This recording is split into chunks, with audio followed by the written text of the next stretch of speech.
way the silence isn't really silent, it's waiting. I never used to think about that. I felt in control. I was the one behind the wheel, the one calling the shots. Until one night, I wasn't. Until one night, the wrong turn nearly cost me my life.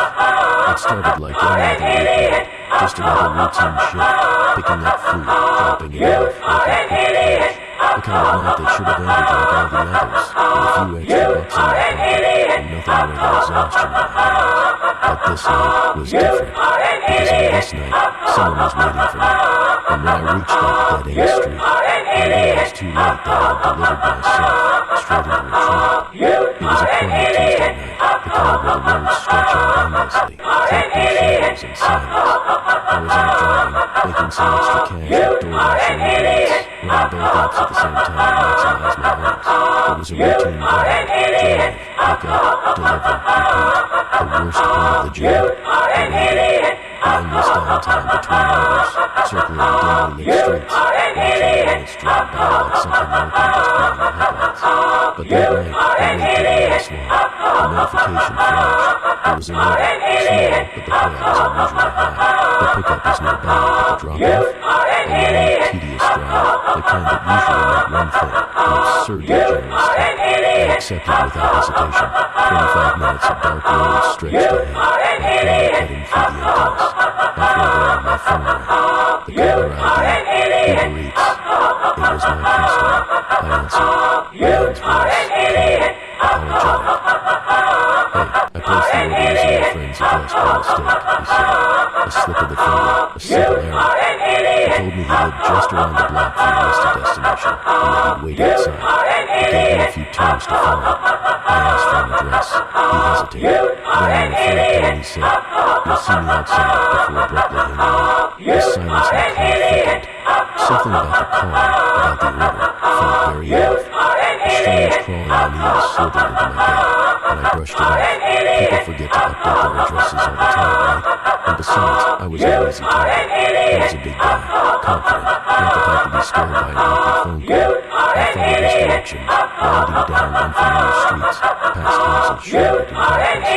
The road narrowed. A dead-end sign loomed ahead, glaring in the dim glow of my headlights. This wasn't right.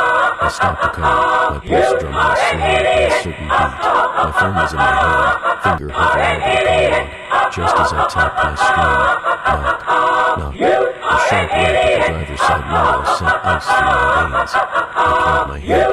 The man stood there, no expression, no life in his eyes, just empty, staring. I let go of the window control, my fingers tightening around the door lock instead. An instinct I didn't fully understand. Then, cold metal, a gun, sliding through the half-open window, time fractured.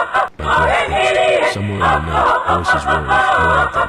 Shadows converged, at least 5 or 6 figures closing in, hands yanking at the door handles. Panic slammed into me like a freight train. Commands were shouted, orders barked, but the words blurred, blurred by the deafening pulse of terror in my ears. I couldn't move, I couldn't think. Then, a flicker. The man's eyes darted away for a split second. I didn't hesitate. Foot, pedal, down. The car screamed forward, the engine roaring as I floored it. The man barely had time to pull his hand back before I was tearing down the street. But the road was a dead end.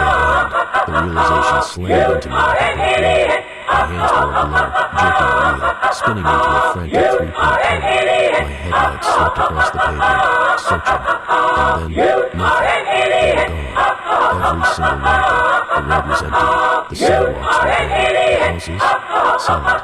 It was as if they had never been there at all. I didn't stick around to figure it out. I shot out of the neighborhood, hands shaking, lungs burning, my heart hammering against my ribs. I called 911 as soon as I hit the main road. The police found nothing. No suspects, no clues, no reports of suspicious activity. Just another mere victim. Another faceless name in a growing list of those who almost didn't make it home. That night changed me. I used to think size and confidence made me invincible. That being a big guy meant no one could mess with me. I was wrong. When a gun is inches from your skull, none of that matters. Your life isn't yours anymore. It belongs to the one holding the trigger. If you work a job like this, or ever find yourself in a situation where a stranger is guiding you into the unknown, think twice, because that turn you take might be your last.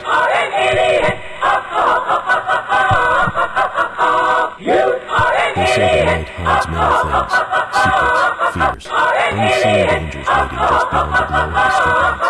But sometimes the darkness reveals something far worse. Have you ever felt it? That crawling sensation on the back of your neck when you realize you're being watched? That sudden stillness in the air when something isn't right, but you can't quite put your finger on what. I never used to think much of those feelings, until the night a simple pizza delivery turned into a waking nightmare. There are things in the night that don't quite add up, whispers in the dark, shadows that move just out of sight, and sometimes an order for a pizza can turn into something much more disturbing. A few years ago, I worked the late shifts at a small pizza shop, delivering orders into the deep hours of the night. My co-worker, Sam, quiet, reserved, handled the pizzas while I took them to the customers. The work was steady, the routine predictable, until that one night I can't erase from my mind. It was just past 11 p.m. when the phone rang. I picked up. A man's voice, low and slurred his order, a large sausage pizza. Something about the way he repeated it, sluggish, almost like a chant, sent a small chill down my spine. I placed the order and hung up, brushing off the unease. Sam finished the pizza while I prepped for the delivery. As I grabbed the box, I caught a glimpse of him. His expression was strange, a flicker of hesitation, like he wanted to say something but thought better of it. I should have asked. I should have pushed, but I didn't. The address was about 15 minutes away, deep in a quiet, wooded neighborhood. I was sat alone, barely visible through the trees. The night air was thick, heavy, pressing against my skin. The street was unusually silent, not even the distant hum of traffic reached my ears. It was the kind of quiet that made you hyper-aware of your own breathing. I stepped on the porch and knocked. The man opened the door wide, too wide. His face, pale and tired, twisted into an expression of shock, like he hadn't expected me, like he'd been waiting for someone else. I handed him the pizza and he fumbled for his cash, never speaking, his hands slow, uncertain. Then something changed. He froze, his gaze shifting past me, locking onto something behind me, unblinking, intense. His lips parted slightly, and then a slow shake of his head. No, a primal instinct flared in my gut. My body tensed as I turned my head, just enough to see a hooded figure, standing just feet from my car, watching. The moment my eyes met the shadow, it moved, sprinting, a blur of darkness slipping between the trees. My breath caught in my throat, adrenaline surging as my fight-or-flight instincts screamed at me. I turned back to the man at the door, but in an instant I stepped back and, bam! The door slammed shut. I was alone. The silence around me felt unnatural, like the whole world was holding its breath. My legs moved before my mind could catch up, pushing me off the porch toward my car, hands fumbling for the keys. I yanked open the door, barely inside before I threw it in reverse. Tires screeching against the pavement as I sped away. I drove, heart hammering, mind racing. What had just happened? Who was that man? Why had he run? When I got back, I told Sam everything. He barely reacted, just nodded, told me to get ready for my next delivery. Like it was nothing, like I hadn't just brushed against something I wasn't meant to see. Something was off. Later that night, I pulled over, heart still thumping, and called the police. I didn't know what they could do, but I had to tell someone, just in case. They said they'd send someone to check it out. An hour passed. My shift ended. I waited in the parking lot for a call back. When the officer finally arrived, he leaned into my window, his expression unreadable. We spoke to the guy at the house, he said. He said he was waiting for his buddy. His buddy? I asked, my stomach twisting. Yeah, the officer nodded. A guy named Sam. The air in my car turned ice cold. I barely processed what he said next. Something about the resident claiming he hadn't seen anyone else. No hooded figure, nothing unusual. But my mind was stuck on that name. Sam. The same Sam who worked my shift. The same Sam who made that pizza. The same Sam who had given me that weird look before I left. The Sam who never reacted when I told him what happened. The pieces were starting to fall into place, but the picture they formed was something I didn't want to see. I don't know what was supposed to happen that night. I don't know if I had taken someone else's place, if the man at the house expected a different face to show up at his door, if the figure lurking by my car had planned to do something more than just watch. I don't know, and maybe I don't want to. I left that job soon after, a different pizza shop, a different route, but some nights I still think about that delivery, about Sam, about the hooded man waiting in the dark, and I wonder Was that delivery supposed to be my very last one?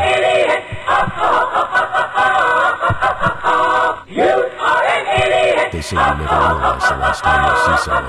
One moment they're part of your routine, a familiar face, a warm presence, and then suddenly they're gone. No warning, no goodbye, just vanished. I used to deliver groceries. It was an ordinary job. Simple, repetitive. Driver, drop the bags, take a picture, and move on. I never thought much about the people behind those doors. Not at first. But then there was Elena. She was different. I saw her every Thursday for almost a year. We built a quiet understanding, a routine, until one day I arrived, and she was gone. But someone else was there, watching me, waiting. Even now, years later, I still ask myself, if I had stayed just a little longer, if I had asked the right questions, would I have found her? Or would I have disappeared too? During the height of the pandemic, grocery delivery became a lifeline for me. Even as life returned to normal, people still relied on it, especially the elderly. I was one of the workers behind the scenes, picking and delivering orders, driving from house to house. Most of the time, my job was simple. I'd leave the bags at the door, snap a picture as proof, and move on. But sometimes I'd meet the customers. Some were forgettable, others lingered in my mind long after I'd left. Elena was one of them. She was an elderly woman from Spain, living alone in a beautiful house that hinted at a life of success. Every Thursday, like clockwork, I'd deliver her groceries. At first, she never opened the door. Instead, I'd catch glimpses of her, a frail shadow behind a curtain, watching me from inside.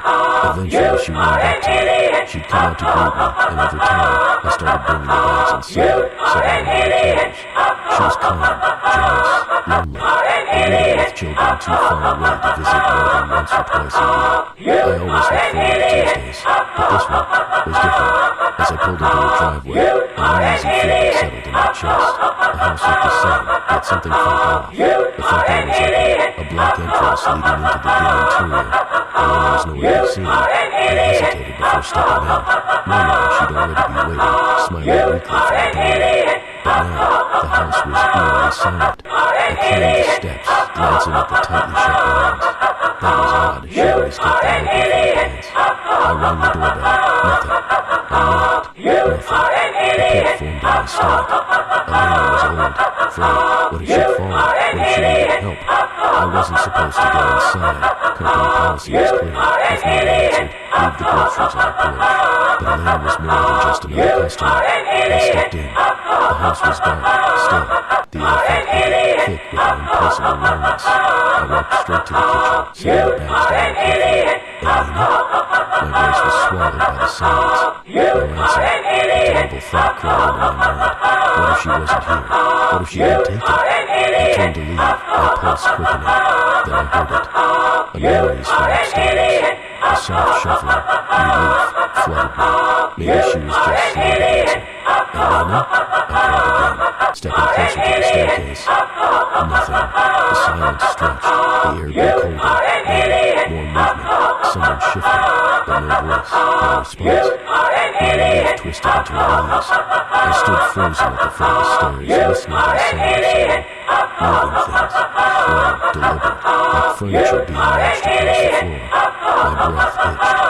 Something wasn't right. I turned and walked back, forcing myself to move normally. I got into my car, locked the doors, and sat there, staring at the house.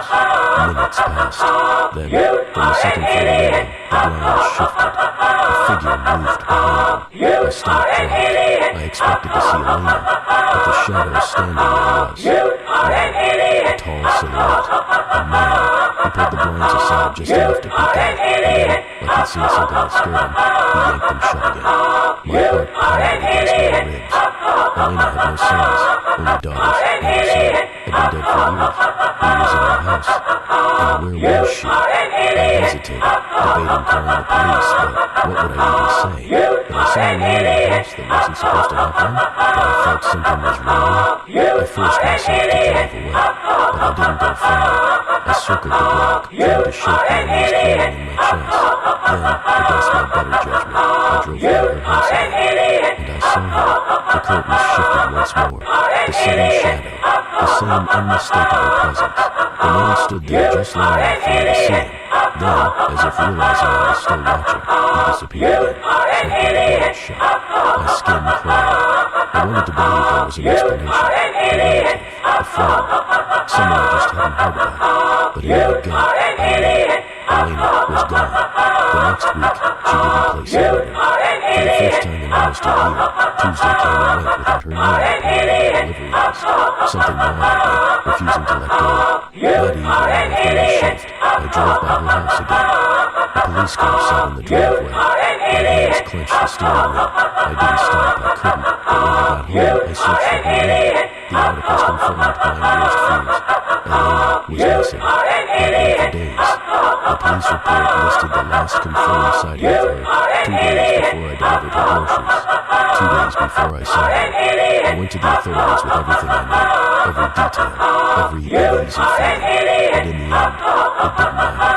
2.5 years later, there's still no trace of her. No answers, no closure, just an empty house where she once lived, and the lingering memory of the man in the window, watching me, waiting, and wondering if I too should have disappeared.